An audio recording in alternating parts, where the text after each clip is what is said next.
ఆరాధనలో స్వాతంత్రాన్ని అంతస్తుల్లోనూ అవకాశాల్లోనూ సమానత్వాన్ని చేకూర్చుటకు వారందరిలో వ్యక్తి గౌరవాన్ని జాతీయ సమైక్యతను సంరక్షిస్తూ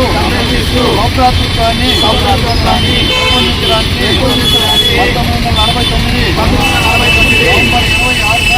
26న రాజ్యాంగ పరిషత్తులో ఎంపిక చేసుకుని శాసనంగా రూపొందించుకున్న ఈ రాజ్యాంగాన్ని మాకు మేమే సమర్పించుకుంటున్నాం. జోహార్ బిఆర్ అంబేద్కర్, జోహార్ బిఆర్ అంబేద్కర్, జోహార్ బిఆర్ అంబేద్కర్, భారత్ మాతా కీ జై. నమస్కారం. ప్రపంచ ప్రసిద్ధిగాంచిన భారత రాజ్యాంగం రూపొందించి సమర్పించి ఈ రోజుకి 75 సంవత్సరాలు ముగిసింది.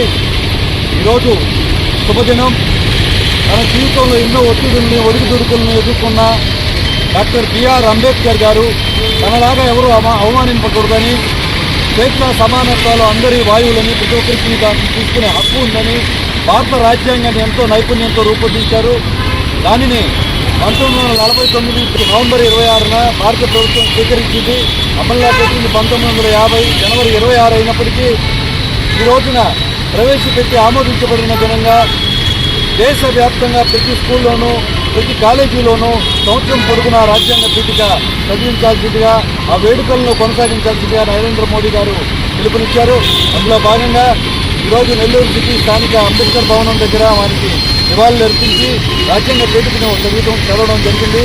రాజ్యాంగ పీఠికను అందరికీ అలవాటు చేసి మన రాజ్యాంగం యొక్క గొప్పతనాన్ని అందరికీ తెలియజేయాల్సిన అవసరం ఉంది. భారత ప్రధాని నరేంద్ర మోడీ గారు 370 ఆర్టికల్ని రద్దు చేసి భారతదేశం మొత్తం కూడా ఒకే రాజ్యాంగాన్ని అమలుపరిచిన గొప్ప వ్యక్తి. వారు చెప్పినట్టుగా భారత ఆర్థిక వ్యవస్థ 11వ స్థానంలో ఉండగా 10 సంవత్సరాల్లో 5వ స్థానానికి తీసుకొచ్చారు. రాబోయే 5 సంవత్సరాల్లో 3వ స్థానానికి తీసుకెళ్తారు.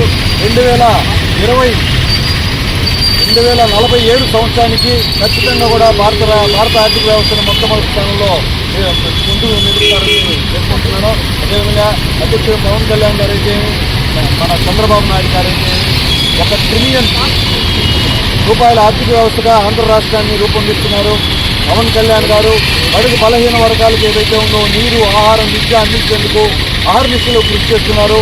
అంబేద్కర్ భావాలైన అభివృద్ధి ఫలాలు అందరికీ అందాలనే విధంగా పనిచేస్తున్న పవన్ కళ్యాణ్ గారి ఆశయాలకి జనసేన పార్టీ సిద్ధాంతాలను ముందుకు తీసుకెళ్తామని కోరుకుంటున్నాను.